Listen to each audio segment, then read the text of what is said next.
Hey, good morning. It's Tom Llewellyn, 2 Minutes with Tom on Twitter and Civil as well.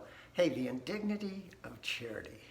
I don't know if you've ever heard that statement before. I just heard it kind of recently, kind of a little different format. But the idea of the indignity of charity was spoken for a president I liked, a guy named Harry Truman, during the signing of Medicare and Medicaid into law.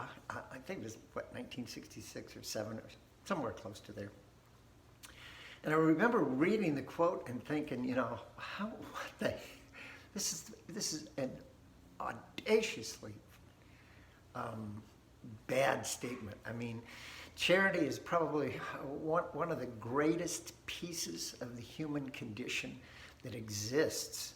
It's this great, when done well, it's a great two-way street where people volunteer their time, maybe not just their money, but their time to interface with people that need help. There's not necessarily a quid pro quo, but there's certainly an appreciation on the other end, most of the time, for when they get help. And there's certainly a great deal of happiness generated when you know you've done good things for someone. So I go back and I look, and this was actually a time where we're starting to really expand the social welfare state. The government is good because it gives you free stuff, money or services, right? There was no thought that creating dependence on government was a bad thing. It was assumed that poverty was caused by a lack of money. Poverty isn't caused by a lack of money. It's caused by a lack of human capital, a lack of education capital, a lack of social capital, right? People can do well when they have all the things. In fact, 97% of people do great, need no government help when those capital issues personally are high, right?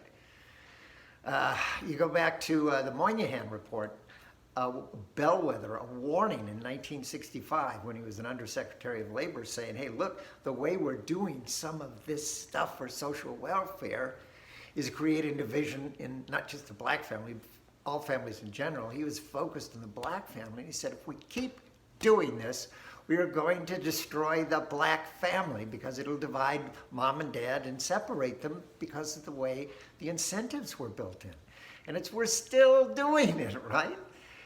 So, I want people to suffer the dignity of charity on both sides, for the people that are giving and the people that are getting. I mean, it's a tremendous process. So when you see some of these bills that, first of all, don't require engagement to get money, work or anything else, that's craziness.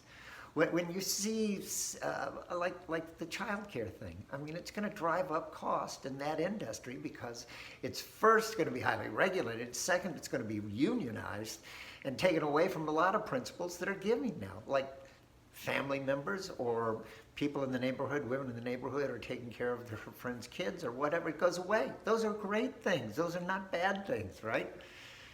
Anyway, don't suffer the indignity of charity by voting for people who thinks that's precisely what charity is, because it's this private thing, right?